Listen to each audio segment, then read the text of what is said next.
Hey guys, welcome to Home Sweet Homeschool. My name is Ashley and I'm a homeschooling mom to one. And if you only knew how many times it took me to restart this video, like I could not talk. I couldn't even get the words out of my mouth. So hopefully I can get through this video. Now, also if you've watched any of my other videos this week, I had on the same shirt because I like to film all in one day because I got lots of other things to do. And so I like to film in one day and I don't have time to change into different shirts, so I hope you're okay with that. So here we go. This is the Heartfelt Homeschool Mom Tag, and it is hosted by Tiffany at 5Ps in the Rodpod. You can find her on YouTube and on Instagram, and she's an awesome homeschool mama, and she has came up with these questions, and we're going to share our honest answers with you. And I'm tagging Megan from Pennies and Salt, so you want to make sure that you go there next and you check out her video, because she's going to answer these same questions. So I will be looking down because I do have to look at the questions. So I hope that's okay with you. So question number 1 is, how long have you been homeschooling? And it's just our second year. So I was a public school teacher. My son was in public school, and we just started homeschooling last year. So we've only been doing it. This will be our second year when we finish this year up in like May or June. So only 2 years. Question number 2, how many children are you homeschooling? I'm homeschooling one 5th grade boy. He is my son Daniel, and he's a 5th grader. He's 11 years old, and he is awesome. Number 3, when did you know that you wanted to homeschool? Well, I was a big supporter of public school. I still am. I loved teaching. I enjoyed teaching, and I do support public school completely. But when my son entered public school and I realized that it just wasn't the right environment for him, that's when the wheels started turning, and I started talking to my husband about it and to my mom about it. That is when I realized I want to homeschool him. I think that's what would work best for him. And when he started to struggle, especially when he got his ADHD diagnosis, that's when I knew for a fact we've got to bring him home. Let's do whatever we can to get him the right environment so he can learn and he can be successful. So it wasn't until he entered public school. Now, he was in my kindergarten class, so it was more like when he went to 1st grade, because I was able to accommodate him because I was his mom and I knew what he needed. So it was really when he got to 1st grade and the work started getting a little bit harder and his ADHD really got in the way. That's when I knew I needed to bring him home and to homeschool him, and I just felt it in my heart, like this is what you need to do. Number 4 is, what was your spouse's reaction and are they supportive? Well, at first he didn't really know what to think. We both went to public school our entire lives, went to college, I taught school, and that's really all we knew. We really didn't know any different. Now, my sister was homeschooled from middle school through high school, but for my spouse and I, that's all we knew was public school. But he did trust me. He trusts me, and he knows that I know a lot about education. He trusts my decisions. He knew the struggles that my son was having. We tried many, many, many other things. We tried moving him to a private school. We tried a lot of things. But he trusts that I knew what I was doing. He knew that he was going to get a good education at home. And he knew that home was probably the right environment for him. And so, though he was a little scared, and sometimes he still is, and sometimes those doubts, because we were educated in public school, they come creeping back up. And I just have to reassure him that everything's okay. So he was scared at first, but he has always been my biggest supporter. He has always been my teammate, and he is right there with me trying to figure it out. So even though he was scared, he trusted what I wanted to do with him, and he has supported us through this whole journey. And we just take it year by year. We reevaluate it, and we talk about it, and we decide if we want to do it the next year, and he is right there to support whatever it is that we want to do. He's excellent. One of the biggest things, though, was he is a money and numbers guy. He's in banking, and so before we started, I think he was really hesitant because it was going to pull me out of the workplace. We were a 2-income family. We are a family that loves to travel. We love to go and see and do and buy and have fun.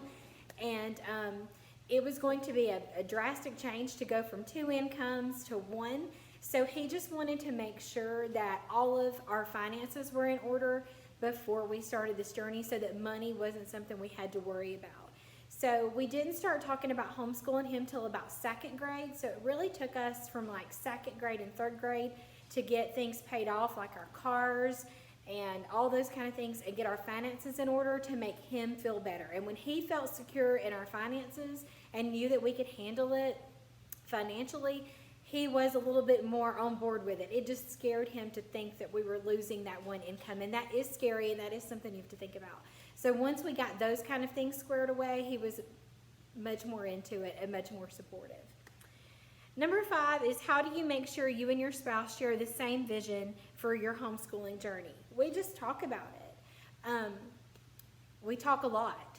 We talk about it daily. He calls in the middle of the day and checks to see how things are going, what are we learning. He calls on Mondays to see how homeschool co-op went. We talk in the afternoons when he gets home from work. He wants to hear about our day. What do we have coming up the next day? What do we have planned? How's he doing in math? He asks lots of questions. We talk about it all the time. And we tend to just share things with each other. So the best thing you can do is just to be open and to share. And when you have a problem, you can go to him and talk to them about it. And he is always willing to listen, and he'll offer advice if he has any. But he really knows that, like, education's my area of expertise, but he will listen and offer encouragement and things like that. So just be open, and talking to him is what keeps us on the same page. Number 6, have you had any mentors help you along the way? Definitely. I didn't know a lot about homeschooling other than what I saw my sister do, and my mom, kind of figured it out. My mom's a teacher. She still teaches. She's a preschool teacher, and she homeschooled my sister, and so I kind of knew that. And so she was very encouraging to me, like, if you feel like this is the best thing, go for it. But I love to do my research on things, and so I went straight to YouTube because that's where I like to get a lot of my information. And there were so many mamas on there, like Grace and Grit, and oh my goodness, there's just so many mamas that I watch. Like I know Becky at A Place to Nest, and the Monson Schoolhouse, and there's just so many good ones, and I'm forgetting to name them, like My Busy Bees and Me. There were so many mamas that I started watching even before we started our homeschool journey, and I was learning all kinds of things for them. I was learning about curriculum and schedules and homeschool styles and all those kind of things, and I still go to YouTube for that support, and I still get support from YouTube mamas now. There are mamas that I am just, they're a part of my tribe, and I learn from them, and I watch their day in the life videos, and their when they share moments of their homeschool day and things about their curriculum, and they're people that I follow and I trust their advice. I love Pennies and Salt and Field's Full House, Our Blessed Life, One Blessed Mess, Erica Lucas, Living with Eve, of course Tiffany from 5 Ps and the Rodpod. There are just so many mamas that I watch and I get so much inspiration from. So if you're watching this, YouTube is a great place to go and get inspiration. I also like to read books, and so I've read The Brave Learner. I love Julie Bogart and The Brave Writer and all she has to offer, so definitely check her out. There's just so much inspiration and information out there, and it all started on YouTube. That's where I got my inspiration from, and I still do daily. I listen to podcasts, I watch videos on here, and that's where I get my inspiration from. I also have a friend named Heather who runs our co-op, and she's a wealth of information along with all the other mamas that are a part of our co-op. Anytime we have homeschool struggles or we want to share homeschool wins, they're a great place to go. So find your tribe and stick with them and get your encouragement from them. Let's see. Number 7 is, what is the best piece of advice you've ever received about homeschooling? Now, this is the hardest thing for me to do, so here it is. Do not compare you, your child, or your homeschool to other homeschool families. This could apply even if you went to public school. You don't compare your children to other children or even to other children in your family, but the biggest thing is do not compare your homeschool to another homeschool family that you see on Instagram or Facebook or YouTube. You have to remember that what you're seeing is just a snippet of the entire day. And a lot of mamas are getting a little bit more real, and they're showing you real life things that are happening in that moment. The struggles, the work that's not finished, the bad attitudes. And I appreciate that so much, because those are things that happen in our homeschool every day. Attitudes, not wanting to do work. Sometimes there's no motivation. I love to see real life things. So when you get on there and you see those beautiful pictures and those kiddos that are reading stacks of books and this family that's doing poetry tea time, don't compare yourself to that. You know what works best in your home, and I know for a fact that my son doesn't want to have poetry tea time. He's made it pretty clear. He enjoys poetry. He likes to write it, but he doesn't want to sit around at a table with me and drink tea, even though I would love it. You have to recognize what works best in your home, and you do what works best for your kiddos and your family. Do not compare yourself to anyone else. Comparison is the thief of joy, and it will put you in a place that is really hard to get out of. Just be happy with your homeschool and do the best for your homeschool. So do not compare yourself. And if you notice yourself doing that, take a break from social media for a while and don't look at Instagram, don't look at Facebook, don't watch YouTube, and get your homeschool where you want it to be. Okay? That's my biggest advice. Number 8, what is the best piece of advice you can give someone just starting out? Number 1, do not recreate public school at home. That was my mistake, and it made for a not so fun homeschool year. So do not do that. Research, research, research. Learn all you can about curriculum and schedules and styles. You can go watch our homeschool styles video that just came out last week, so you can learn all about styles. Research all that you can. Learn everything that you can, and I'm still learning to this day. Research as much as you can and do what works best for your kiddos. You know them the best. Find curriculum. Find everything you need that's going to make your homeschool run smoothly. Do your research. And I did a lot of that through books and through YouTube. So that's my advice. Also, just to relax and enjoy your kiddos. You are not public school. There are no expectations. You can set some expectations, but my goal was that we were going to relax and enjoy each other, and I was going to enjoy this time with my son, because like I say in a lot of my videos, our time with our kiddos is just very short, and I want to enjoy him as much as I can. And if I'm filling it with stuff all day long and it's making us miserable, I'm not enjoying him, and our relationship is affected. And I want us to have a good, strong relationship. I want him to look back on homeschooling and have good thoughts of it. So relax and enjoy your kiddos. That's my other advice. Number 9, what is the most difficult aspect of homeschooling? I'm going to say it's probably worry and doubt. And I think this happens to a lot of homeschool moms. We worry, are we doing enough? Is the curriculum we've chosen the right curriculum? Are there going to be gaps in learning? Does he need more friends? Should we go back to public school? Is homeschooling the right choice? Worry will creep in if you let it. It will definitely creep in if you let it. And that's probably my most difficult thing that I deal with, is I worry an awful lot, and I just have to reassure myself that I'm doing the best thing for my son. This is working and everything's okay. I just have to push that worry away. We know that we should not worry. And so normally if I start to worry, I will just say a prayer, to just give me that reassurance and to let me know that I'm doing the right thing. And I can always call my mom. She always makes me feel better. And so will my husband. They're like, you're doing the right thing. It's okay. So the worry and doubt is the hardest part for me, because sometimes I do doubt myself and if I'm doing the right thing for him. So I just have to pray through it, and it usually gets better. But it does creep in from time to time, like when I'm looking on Instagram or things like that, and I think, oh, but we're not doing that. Should we be doing that? And should I add more curriculum? And so I just have to tell myself, I'm doing what's right for my son. It's working. Let it go. So that's my most difficult part. Number 10, what do you find most rewarding?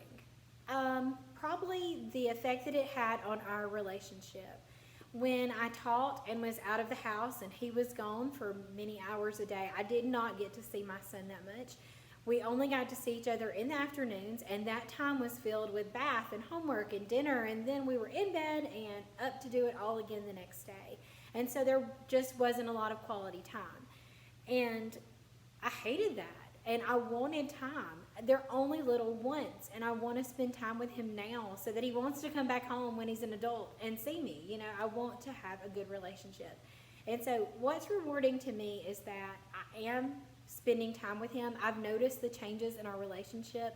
I noticed how we've grown closer together, how we love spending time together, and I've noticed things about him before that I didn't notice when I was working and having to be outside the house and him being gone all the time. So rewarding to me is just being here for all of those moments, all the good moments, all the frustrating moments, all the moments of fun, of just sitting on the couch together watching a movie, or the moments where he's frustrated and feels like he can't do something, and we can encourage him and make him feel better. So the rewarding part to me is our relationship. It has affected it in so many ways, but so many good ways, and it's made us better, and that is rewarding to me. So that's what I find the most rewarding. Number 11, do you make time for yourself? What do you do to practice self-care? Yes, I do make time for myself. Now, most weeknights,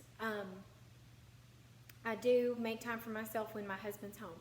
If you have watched my video on block schedule, I do have time carved out in the day where my son goes and does something in his room or upstairs on his own, and I have a little bit of time where I can go work on YouTube things, or if I just want to sit and read a book or whatever it is. I do have that time carved out in my day. Sometimes it's longer, sometimes it's shorter. It just depends on what I need. I have that, but that's really a time I spend like working on YouTube. So it's really not super relaxing. Like, YouTube's my hobby, but it's not super relaxing to me. So what I tend to do during the week is, once my husband's home at nighttime, the quietest place in my house where nobody will bother me is my bathroom. So I can go sit in my bathroom. It's big enough that I can kind of hang out in there, and I can watch YouTube videos, or I can take a bath, or just something to kind of have that quiet time that I need.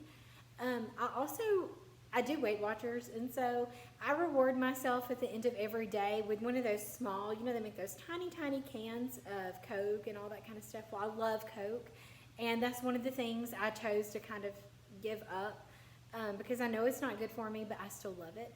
And so at the end of every day, I do reward myself with one of those small Cokes, and when I'm drinking that, my husband and my son and my dog know that's my time, and I'll turn on a video or I'll read or something like that while I drink my Coke.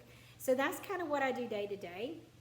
And then once a week, my mom and my aunt and sometimes my cousin, we will go and eat at Chicken Salad Chick. That's where we like to go eat. We'll go eat there, and then we'll go do some Goodwill shopping, and I look forward to it every week. It's always on a different night of the week. It just depends on our schedules, but I look forward to it every week. I look forward to the girl time and going to the thrift store, and that's just a way I take care of myself, and I feel so much better when I get back home. I feel rejuvenated and ready to go. You don't have to leave the house to have self-care, but that's just something I do. And sometimes my husband's better at recognizing like when I need to take that break, and he'll say like, how about this Saturday you go do something with your mom, and me and Daniel will stay at the house and do something, or how about you stay home and Daniel and I will go to the flea market, or whatever. He's really good at recognizing when I need a break, sometimes better than I do. So I totally appreciate him for that, and he always makes sure to give me those breaks and that self-care that I totally need, because you do have to take care of yourself. If you're going to give so much of yourself to others, you've got to take those breaks. So self-care is important. Number 12 is, do you have a Bible verse for your homeschool? And I do. I have a Bible verse, and I also have a quote from Julie Bogart that I want to share. So my Bible verse, I saved it on my phone, is from Hebrews chapter 2, verse 13, and it says, "And again, I will put my trust in him." And that is what I have to do on a daily basis when I'm doubting myself if I'm doing the right thing, or if things are just not going well. I know that I have to put my trust in God, and he's going to take care of it. He always does, and everything always works out the way it should, and the way he would want it to be. And so that's my Bible verse. And then I also have a quote. This is from Julie Bogart from Brave Writer. And it's, "You are your children's greatest educational resource." And that always makes me feel good too, because I know my son better than anyone else. I know his quirks. I know what sets him off. I know what comforts him. And so during the day, I know that I'm providing him with the things he needs to learn the best. I can give him, back scratches or hugs, or if he needs a snack, I can take care of him, and I know that I'm providing him with what he needs. I know him better than anyone else, and you are the same way with your children. You know them better than anyone else, and you are their greatest resource. You are there to encourage them. You're there to help them find things when they have this interest-led learning they want to pursue. You're there to help them find the things they need. You're there to offer the snacks and the encouragement. You know your kiddos the best. So that is my quote. You are your children's greatest educational resource. I want to thank Tiffany from 5Ps in the Rodpod for hosting this tag. Make sure you check out Megan from Pennies and Salt, because that's who I'm tagging. And then you can watch all the other tag videos and hear the mamas answer all these questions. Thank you so much for watching. Please like and subscribe.